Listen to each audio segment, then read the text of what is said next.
Go. Hi, I'm Krista Pierce, and I'm going to be showing you guys how to do a round off back handspring step by step. This is for my public speaking class for Mr. Dawson. When I'm showing you these steps, if you have never done a round off back handspring before or any type of tumbling move, or you're interested in doing a tumbling move, make sure you either go to a cheerleading gym or a gymnastics gym and either get into a class or an open gym and make sure you have an experienced person there to spot you and make sure that you are doing every move correctly so that you don't injure yourself. If you do any of these moves incorrectly, you could, injure yourself or break something and be out for a while. So I'm going to show you the correct way to do it, and I hope you guys are interested and pursue the greatness of cheerleading. Okay.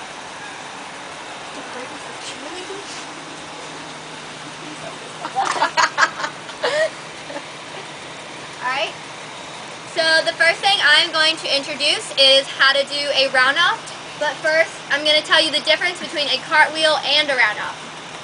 When doing a cartwheel, you're going to start with a lunge first. You're going to put one hand down and then the other, depending on if you're right-handed or left-handed. When going over, you're going to pull your hips straight up and you're going to force them over and land on both feet separately.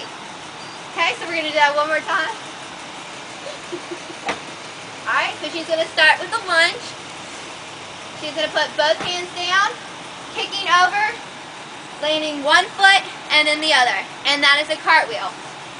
If you're interested in doing a back handspring, you're going to start with a round off. Alright, a round off is pretty much the same as a cartwheel. It just needs a little bit more power to it to go into more advanced tumbling. So with a round off, you're also going to start with the lunge first. It's just the same as a cartwheel, but you just land on 2 feet. Alright, so you're going to do your lunge, pulling both hands over and hips straight up in the air. And you're going to force yourself up, landing both feet together like Amanda did here, with her hands straight up in the air when she lands.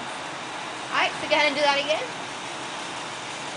Alright, so just like your cartwheel, you're going to do a lunge, put both hands in the air, and pulling your hips over, landing with both feet touching the ground at the same time. Okay? If you're interested in doing a back handspring after your round off, you're going to do the round off with a rebound. So when you land your round off, you're going to jump straight up in the air, keeping your shoulders, butt, and ankles all in a straight line with your hands locked by your sides. So you shouldn't be able to move them everywhere else. And turn. They should be straight by your ears, just like that. Alright, so now we're going to teach you how to do a back handspring. Alright, so in your back handspring, when you land your round off, you're going to do your rebound, and you're going to pull your hands down like this. You're going to swing, and you're going to lift straight back. Make sure when you go straight back that you keep your arms locked completely by your ears the entire time, keeping your feet together, your knees and your ankles together. If you do a back handspring like this, you're going to land like this. So you want to make sure your hands are locked by your ears, and when you land pulling your hips around, you're going to pull your knees and your ankles together. You're going to go back, keeping her feet together so she lands just like in a round off, with her ankles and her knees all straight in one line. Let's try that standing back handspring one more time. Alright, so she's going to bend, using her arms, going straight back, keeping her arms straight by her ears the entire time, and rebounding after that for more advanced tumbling. So now we're going to put the round off and the back handspring together. When doing a round off back handspring, you want to make sure you do your round off correctly, like we introduced it before.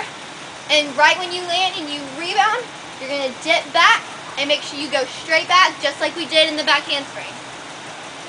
Alright, so she's going to do her round off with her lunge. Good. Keeping her hands by your ears the entire time. In this process, you want to make sure your hands are locked by your ears the entire time. You never want to bend them, because if you bend them, that can cause your head to hit the ground. You also want to keep your feet together the entire time. So let's try that one more time. Alright, so she starts with the lunge, keeping her hands tight by her ears and using her hips to pull herself over, just like that. If you want to do it a little bit faster, you can try hurdling with it. we're going to show you what a hurdle is. Alright, this is called a step-step hurdle.